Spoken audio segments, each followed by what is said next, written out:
Nitondra fanampanazavana makasika ny voalaza tao anatin'ilay communiqué ny filan-kevitry ny gouvernemanta ny talatalasa teo ny premier ministre lehiben'ny gouvernemanta Andriamatoa Olivier Solonandrasana Mafaly anisan'ny nahatonga savorivory tokoa mantsy teo amin'ny gouvernemanta sy ny mpitsara teo anivon'ny syndicat ny mpitsara eto Madagasikara ny tatitra izay nisy tamin'ireny fotoana ireny Rahatsikara ny fanazavana. Zao ny teneniko tao amin'ny filan-kevitry ny gouvernemanta ary ny zavatra voasoratra tao amin'ny communiqué raha misy mahafantatra taranja tantara eto misy natao hoe anachronisme. Zany anachronisme zany ny fitenenana zavatra anankiray izay efa niseho teo aloha na ny contexte anankiray dia lasa nifangaro amin'ny zavatra hafa. Zay le anachronisme. Ny teny raha tadidinareo rehefa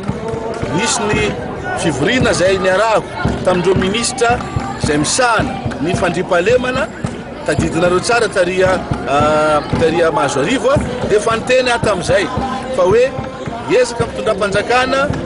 handamina indray ty raharahany lavanily ity izay miteraka herisetra, izay miteraka vonon'olona, izay miteraka tsy fandriampahalemana ary izay mety hiteraka izay fampoteny fitera vanily zay zany eo amin'ny sehatra iraisam-pirenena. Ary niteny tamin'izay fotoana zay raha tadidinareo fa hoe misy hoa misy ireo tompona andraikitra any atoerana izay voakasika mivantana mahakasika an'ireo tsy fandriampahalemanareo zany ary miray tsy kombakomba amin'izay tsy fandriampahalemana zay ny tena zay ny tenako. Ary nisy anankiray taminareo angamba nanontany hoe izy azo fantarina ve resaka azonareo niteniko tamin'izay fa hoe aleo ny fitsarana no mampahafantatra an'izany fa ny zavatra fantatra aloha zao dia tsy andefitra zay fa raha misy amin'ireny olona reny